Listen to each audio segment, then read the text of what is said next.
All right, cool. Next up, we got Matt McLain from UCLA, shortstop.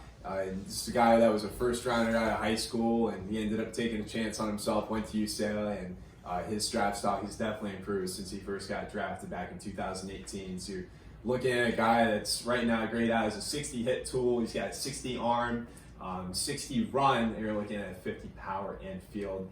Eugene, I know you've watched a lot of Matt McLain, and I know you think very highly of him as a prospect. Really, what are the things that, in your opinion, make him so special? What do you really like about this kid? First of all, this kid's a baseball player. This is not a fugazi, okay? His little brother is going to be a draft pick. I think there's 3 of them in total. All of them could end up, all 3 brothers are talented enough that they could end up in professional baseball.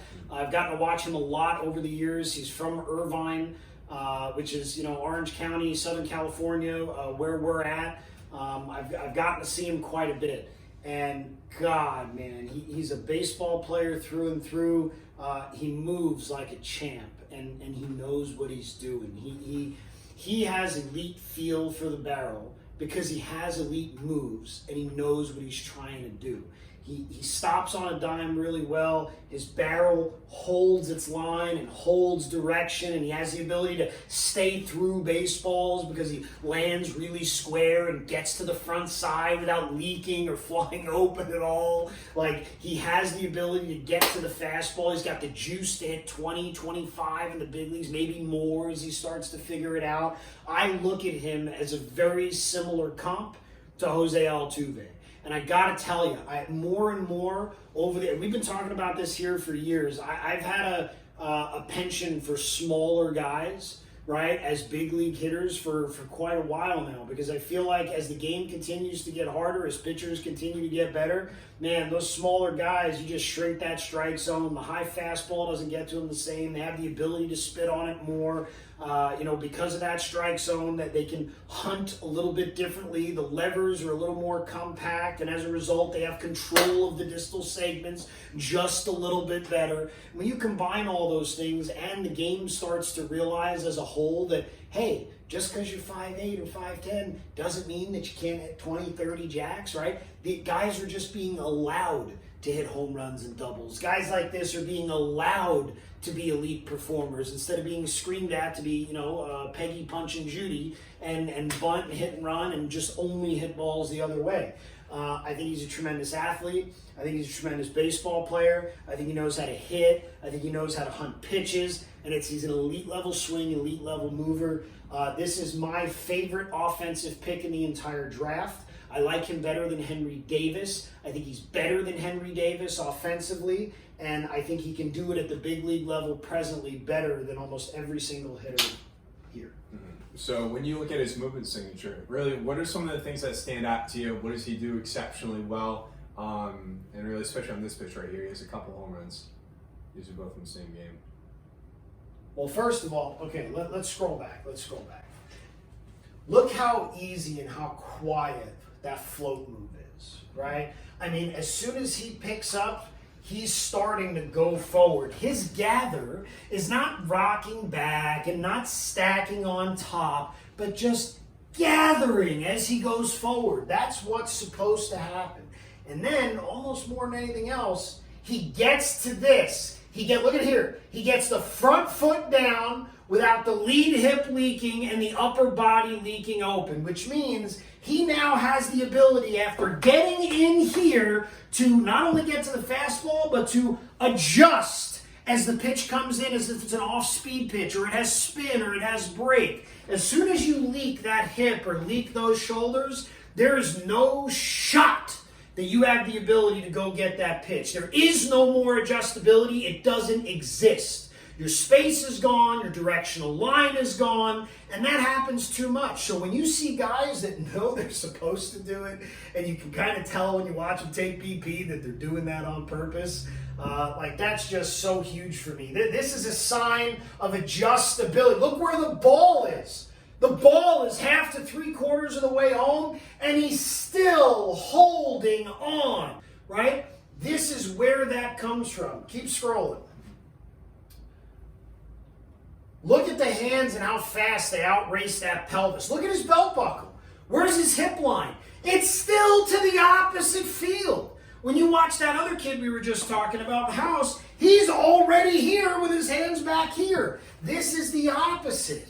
This is the opposite. He's making a beautiful swivel move to get to that ball, right? After he's already in that front side. Keep playing. Oh!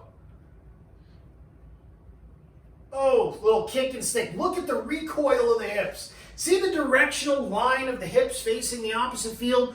Go watch Babe Ruth. Go watch Mike Trout. Go watch Jose Altuve. Go watch Fernando Tatis. Go watch any elite hitter in history that you want, and you're going to see some serious angle, whether they start with it, whether they get there, whether they kick to it. That little kickback move after he gets here, whack, with the pelvic recoil, upper body, lower body, working opposite directions just like they need to.